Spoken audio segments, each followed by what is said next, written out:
After Gears of War Reloaded and Microsoft Flight Simulator 2024 planted their flags in PlayStation territory, Halo remained steadfast as Xbox's last bastion of exclusivity to cross the divide. Well, that was until Halo Campaign Evolved emerged late last year, a ground-up remake of Master Chief's seminal debut primed for Sony's home console. And at the time, this felt like the culminating first wave of Microsoft's multi-platform Project Latitude strategy. The expectation was, now the walls were well and truly down, that platform exclusivity will become increasingly rare, and that Microsoft's Play Anywhere strategy really did mean anywhere.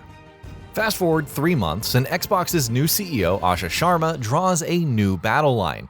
A cultural reset beckons as she hinted Microsoft's plans were to reel its exclusives back into their own ecosystem, all while renewing commitment to Xbox players. As we'd find out later, for unannounced titles, this was basically the death knell. But for games already expected, Halo Campaign Evolved included, well, the cat was already out of the bag.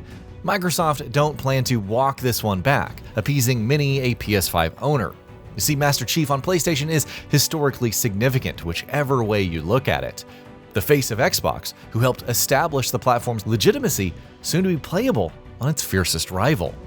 Indeed, even Halo Studios themselves described the remake as Halo for everyone, with the team seemingly proud to introduce this iconic series to new players. Future titles and remakes were inferred, although the studio stopped short of confirming if these would be multi-platform too. Still, it was reasonable at the time to interpret Halo Campaign Evolved as the first step in Master Chief's multi-platform future. By June's Xbox Game Showcase, Sharma's declaration from earlier in the year bore fruit as Microsoft explicitly characterized Gears of War E-Day and Clockwork Revolution as Xbox console exclusives. There'd be no timed arrangements. The promise of renewing commitment to Xbox players was coming home. Yet, this commitment has not been without sacrifice.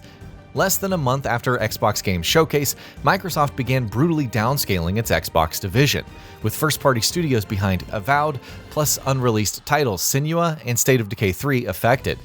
Studios like Double Fine will return to independent ownership, with Avowed developer losing a quarter of its workforce and canceling Avowed's not officially announced sequel.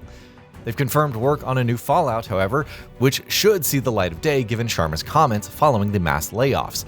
Quote, "None of our first-party publicly announced games or projects are being canceled as part of these reductions."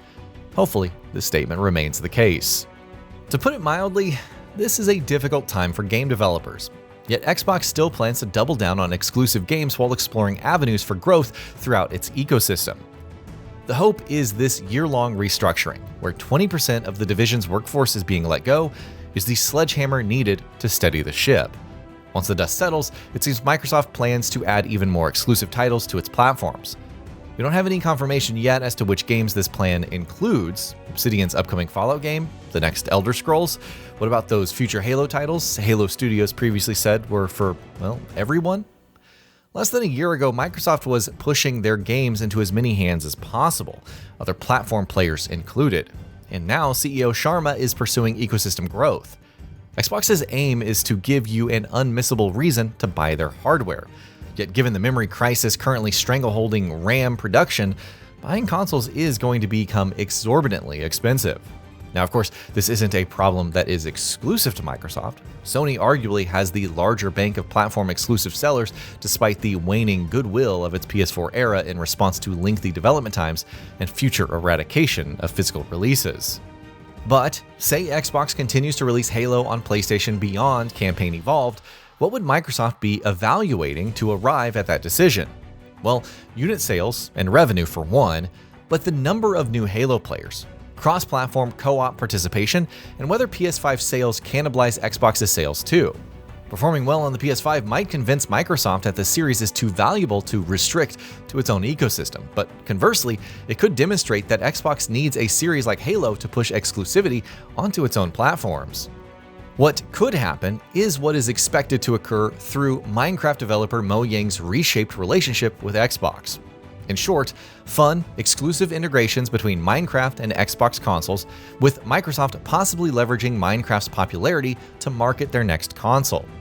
Halo could follow suit, whereby Microsoft doesn't remove the titles from other platforms entirely, but adds exclusive benefits to you if you play the game on Xbox. Either way, Halo Campaign Evolved is a safe property in which to experiment.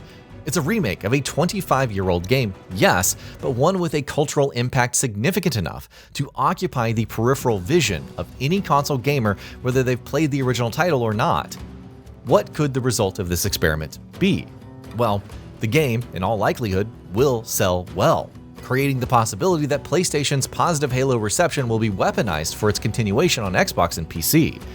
In a nutshell, PS5 players might be hungry for more, but Xbox will be the place that they will need to go to get it. However, there is another potential outcome here too. Long-term timed exclusives become standardized.